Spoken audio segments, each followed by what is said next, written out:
नमस्कार, मैं अरुण के शर्मा, एनालिस्ट वन थॉट। आज बात करेंगे बांके बिहारी मंदिर, इसके विषय में जो नया विधेयक है 2025, तो विधानसभा में उत्तर प्रदेश की उसको पेश किया जाएगा और यूपी में 13 अगस्त को 24 घंटे चलेगा सदन। योगी ने सभी दलों के साथ बैठक करके ये बातचीत की है। विधानसभा में गुंबद और सभा हाल का सीएम ने इनॉग्रेशन किया है। सोमवार को यूपी में मानसून का सत्र शुरू हो रहा है। यूपी में विधानमंडल का मानसून सत्र सोमवार से शुरू होगा। सरकार इस बार बांके बिहारी न्यास विधेयक 2025 लेकर आ रही है। विधेयक को सदन में पेश करके पास कराया जाएगा। बाकी बांके बिहारी न्यास का मामला सुप्रीम कोर्ट में है। ऐसे में कोर्ट से अंतिम फैसला आने के बाद ही इसे लागू किया जाएगा। 13 अगस्त को सुबह 11 बजे से 14 अगस्त सुबह 11 बजे तक 24 घंटे लगातार सदन की कार्यवाही चलेगी। इसमें सभी मंत्री प्रदेश के 2047 तक के विकास का विजन डॉक्यूमेंट पेश करेंगे। सदन में उस पर चर्चा होगी। विधायकों के सुझाव और प्रस्ताव को शामिल कर सभी मंत्री अपना प्रस्ताव तैयार करके केंद्र सरकार को भेजेंगे। रविवार सुबह 11 बजे विधानसभा से पहले कार्यमंत्रणा समिति की बैठक हुई। इसमें विधानसभा सत्र संचालन का एजेंडा तय किया गया। इसके बाद सीएम योगी की अध्यक्षता में सर्वदलीय बैठक हुई। योगी ने सभी दलों के नेताओं से सत्र के शांतिपूर्ण और सुचारू संचालन की अपील की। कहा, सरकार विपक्ष के हर मुद्दे, हर सवाल का जवाब देने के लिए तैयार है, लेकिन विपक्ष सदन में शोर शराबा और हंगामा ना करे। वो तो आप भी करते थे। जो भी विपक्ष होगा वो शोर शराबा करेगा, उसे अधिकार है शोर शराबा करने का। अगर पक्ष उसकी बात नहीं मानेगा तो विपक्ष सदन की कार्रवाई रोकने के लिए बाध्य होता है और वो उसका अधिकार भी है। लेकिन विपक्ष सदन में शोर शराबा हंगामा ना करे, ऐसा नहीं हो सकता। सीएम ने विधानसभा के प्रवेश द्वार पर नए गुंबद सभा मंडप का लोकार्पण भी किया है। सीएम योगी ने विधानसभा सत्र से पहले सर्वदलीय बैठक की। इसमें दलों के नेताओं से सत्र के शांतिपूर्ण संचालन की अपील की और ये भी बड़ी नॉर्मल सी बात है। जो भी सीएम या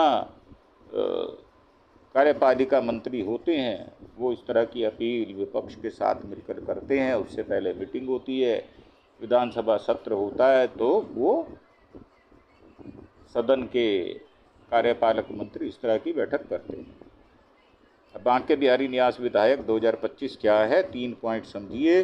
न्यास को बांके बिहारी जी मंदिर न्यास कहा जाएगा। न्यासी अपनी पहली बैठक में न्यास के स्थायी कार्यालय की पहचान और निर्धारण कर विचार विमर्श करके फाइनल करेंगे। न्यास का मकसद होगा कि स्वामी हरिदास जी के समय से चले आ रहे परंपराओं और समारोहों को सुनिश्चित करना। न्यासी बोर्ड के 2 सदस्यों की नियुक्ति राज्य सरकार द्वारा की जाएगी। बोर्ड में 2 प्रकार के न्यासी होंगे, नाम निर्दिष्ट और पदेन न्यासी। नाम निर्दिष्ट न्यासी कुल 11 होंगे। इसमें पदेन न्यासियों की संख्या 7 से अधिक नहीं होगी। इसमें डीएम, एसएसपी, नगर आयुक्त के नाम होंगे। न्यासी बोर्ड मंदिर और भक्तों के लिए हित में निर्णय करेगा। सुप्रीम कोर्ट ने न्यास पर लगा रखी है रोक। सुप्रीम कोर्ट ने बांके बिहारी ट्रस्ट पर अस्थायी रोक लगा दी थी। शुक्रवार को कोर्ट ने कहा, बांके मंदिर न्यास अध्यादेश 2025 के तहत समिति के संचालन को सस्पेंड किया जा रहा है। कोर्ट ने अध्यादेश की संवैधानिक वैधता को चुनौती देने वाली याचिका की हाई कोर्ट ट्रांसफ़र किया है। दरअसल 15 मई को सुप्रीम कोर्ट ने यूपी सरकार को मंदिर के धन का उपयोग कॉरिडोर विकास के लिए और मंदिर के आसपास की 5 एकड़ भूमि अधिग्रहण करने की अनुमति दी थी। शर्त यह है कि अधिग्रहित भूमि ठाकुर जी के नाम पर पंजीकृत होगी। इसके बाद 26 मई को यूपी सरकार ने अध्यादेश 2025 जारी किया। इसमें मंदिर की देखभाल के लिए ट्रस्ट न्यास बनाने की व्यवस्था की गई है। इसमें मंदिर का प्रबंधन और श्रद्धालुओं की सुविधाओं की जिम्मेदारी श्री बांके बिहारी जी मंदिर न्यास द्वारा संभाली जानी थी। इसमें 11 सदस्य मनोनीत होने थे, जबकि 7 सदस्य पदेन हो सकते हैं। इसमें 27 मई को देवेंद्र गोस्वामी, सोहन मिश्रा, रजत गोस्वामी और व्यापारियों की तरफ से 4 याचिकाएं सुप्रीम कोर्ट में दाखिल की गई थी। एडवोकेट NK गोस्वामी के मुताबिक 4 तारीख में शुक्रवार को सुनवाई करते हुए सुप्रीम कोर्ट ने कहा, जब तक हाई कोर्ट इस मामले का फैसला नहीं ले लेता तब तक समिति को स्थगित रखा जाएगा। इस बीच मंदिर की सुचारू व्यवस्था के लिए एक और समिति का गठन किया जाएगा, जिसकी अध्यक्षता हाई कोर्ट के एक पूर्व न्यायाधीश करेंगे। समिति में कुछ सरकारी अधिकारी और गोस्वामी के प्रतिनिधि शामिल होंगे, जो मंदिर के पारंपरिक संरक्षक हैं। सर्वदलीय बैठक से पहले विधानसभा के प्रवेश द्वार पर नए गुंबद सभा मंडप का लोकार्पण किया गया। विधानसभा में कक्ष संख्या 15 के नए कक्ष का उद्घाटन किया गया और सीएम योगी ने विधानसभा में नए गुंबद और सभा मंडप का इनॉग्रेशन किया। इनॉग्रेशन कार्यक्रम के दौरान विधानसभा अध्यक्ष सतीश महाना समेत विपक्ष के विधायक भी मौजूद रहे। सपा विधायक रविदास मेहरोत्रा ने कहा कि यूपी बहुत बड़ा प्रदेश है। हमने मांग की थी कि 16 अगस्त के बाद भी सत्र चलना चाहिए। विभिन्न समस्याओं से जनता परेशान है, लेकिन अनुरोध के बाद भी सिर्फ इतना कहा गया कि इस पर विचार करेंगे। सपा विधायक रविदास मेहरोत्रा ने कहा कि 15 अगस्त के बाद सत्र चलना चाहिए। विपक्ष की बनाई सरकार को घेरने की रणनीति है। विपक्ष विधानसभा सत्र को कम से कम 10 दिन चलाने की मांग कर रहा है। साथ ही स्कूलों के मर्जर, वाराणसी, प्रयागराज सहित बाढ़ प्रभावित 2 दर्जन से अधिक जिलों में बदहाली, बेरोजगारी, महंगाई सहित अन्य मुद्दों पर हंगामा करने की रणनीति बना रहा है। भारतीय जनता पार्टी विधानमंडल दल की बैठक योगी की अध्यक्षता में देर शाम को भारतीय जनता पार्टी विधानमंडल की बैठक होगी।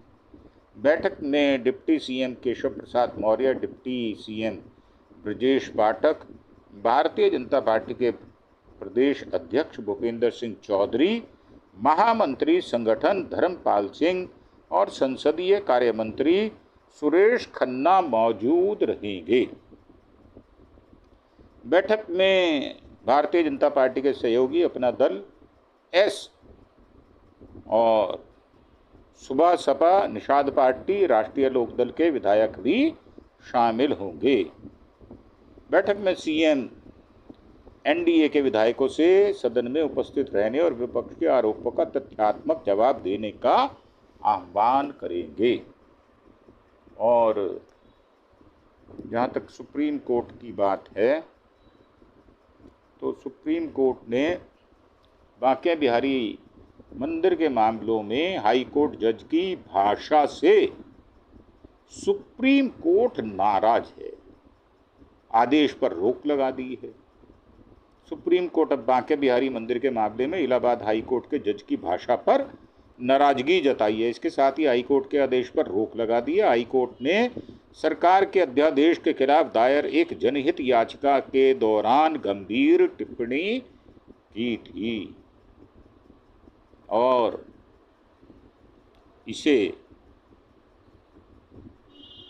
उच्चतम न्यायालय ने शुक्रवार को वृंदावन स्थित ऐतिहासिक बांके बिहारी मंदिर पर एक जनहित याचिका पर इलाहाबाद उच्च न्यायालय द्वारा पारित आदेशों पर नाराजगी व्यक्त की थी और उत्तर प्रदेश सरकार के खिलाफ असंयमित भाषा के इस्तेमाल पर सवाल उठाया था। न्यायमूर्ति सूर्यकांत और न्यायमूर्ति जयमलाया बगीची के पीठ ने उच्च न्यायालय की एकल पीठ द्वारा 21 जुलाई और 6 अगस्त को पारित आदेशों का अवलोकन किया, जो उत्तर प्रदेश श्री बांके बिहारी मंदिर ट्रस्ट अध्यादेश 2025 को चुनौती देने वाली जनहित याचिका पर दिए गए थे और इन आदेशों में की गई टिप्पणियों पर रोक लगा दी। उत्तर प्रदेश सरकार की ओर से पेश अतिरिक्त सॉलिसिटर जनरल के.एम. नटराजन ने पीठ को बताया कि उच्च न्यायालय के इस मुद्दे पर समानांतर कार्रवाई की आदेश में कुछ अनुचित टिप्पणियां की हैं। पीठ ने कहा है कि उच्च न्यायालय किस तरह की असंयमित भाषा का इस्तेमाल कर रहा है, जैसे राज्य सरकार ने अध्यादेश पारित करके कोई पाप किया है। यह सब क्या हो रहा है? उच्च न्यायालय को जानकारी नहीं दी गई। यह मामला उच्चतम न्यायालय के संज्ञान में है। न्यायमूर्ति कांत ने आगे कहा, किसी कानून की संवैधानिक वैधता को चुनौती देने वाली याचिकाएं हमेशा खंडपीठ के समक्ष सूचीबद्ध होती हैं, लेकिन वर्तमान मामले में एकल न्यायाधीश के आदेश पारित किया है। पीठ ने 21 जुलाई के आदेश में की गई टिप्पणियों पर रोक लगाने का आदेश दिया था। शीर्ष अदालत ने अध्यादेश को चुनौती देने वाली याचिका पर उच्च न्यायालय में आगे की कार्रवाई पर भी रोक लगा दी। उसने इलाहाबाद उच्च न्यायालय के मुख्य न्यायाधीश से कहा कि वह अध्यादेश की संवैधानिक वैधता को चुनौती देने वाली याचिकाओं को अन्य याचिकाओं के साथ एक खंडपीठ के समक्ष सूचीबद्ध करने पर विचार करे। उच्च न्यायालय ने 6 अगस्त को ऐतिहासिक बांके बिहारी मंदिर के प्रबंधन के लिए एक वैधानिक न्यास के प्रस्ताव के साथ अध्यादेश लाने के राज्य सरकार के कदम की आलोचना की थी और कहा था कि राज्य ने पाप किया है। सुनवाई के दौरान एकल न्यायाधीश ने राज्य सरकार द्वारा मंदिर का प्रशासन अपने हाथ में लेने के प्रयास पर तीखी टिप्पणी की थी और राज्य सरकार से कहा कि वह मंदिर को छोड़ दे और सरकार से कहा था कि वह मंदिर को छोड़ दे। तो ये सुप्रीम कोर्ट की जो कार्रवाई है उसकी भी हमने आपको सूचना उपलब्ध करा दी है। तो देखते हैं अब सुप्रीम कोर्ट में मंदिर न्यास ट्रस्ट पर क्या फैसला आता है। और सही बात ये है कि मंदिर में आने जाने के कई रास्ते हैं, 25 गलियां हैं। अब वो उन रास्तों पर सिर्फ 5 रास्ते बनाना चाहते हैं ताकि श्रद्धालु जो हैं, जिनकी भक्तों की जो भीड़ है, संगत है, वो बढ़ती जा रही है और उसको संयमित करने के लिए ताकि हादसे ना हो पाएँ, तो इस प्रकार की प्रक्रिया को अंजाम दिया जाना बाकी है। और उनमें जो गोस्वामी वहाँ के पुजारी हैं, जो वर्षों से वहाँ सेवा कर रहे हैं 400 साल से, वो ट्रस्ट का पैसा और भक्तों का पैसा भी वही लेते हैं। अब देखने वाली बात यह है कि सच्चाई क्या है और निकल कर क्या आता है और वहाँ के गोस्वामियों को विश्वास में लेकर क्या उच्च से उच्च अच्छा फैसला क्या दिया जा सकता है और किस प्रकार उसको सुचारू रूप से चलाने के लिए प्रबंध किए जा सकते हैं। इन्हीं विचारों के साथ आपसे आज्ञा लेते हुए एक प्रार्थना कि आप हमारे चैनल अरुण के शर्मा एनालिस्ट वन थॉट को सब्सक्राइब अवश्य करें, ताकि आपको इस विषय में हमने 2 एपिसोड आपको पहले भी दिए थे, जिसमें सारी सिलसिलेवार घटनाओं का विवरण भी दिया गया था और जो बातें हुई थी उनका ब्यौरा भी दिया गया था। तो इन्हीं बातों के साथ आपसे ये प्रार्थना हम करते हैं कि अरुण के शर्मा एनालिस्ट वन थॉट जो हमारा चैनल है उसे सब्सक्राइब अवश्य करें और ज़्यादा से ज़्यादा संख्या में करें। अपने सज्जनों, मित्रों, दोस्तों, अपने पड़ोसी, रिश्तेदारों के साथ, मोहल्ले वालों के साथ मिलकर आप हमारे नाम की सिफारिश करें और हमारे चैनल को सब्सक्राइब करने में मदद करें। मात्र 5 सेकंड का काम होता है। सब्सक्रिप्शन का बटन दबाएं और बेल आइकॉन का बटन भी दबाएं। इसी के साथ आपसे आज्ञा लेते हुए धन्यवाद। Thank you. जय हिंद, जय भारत।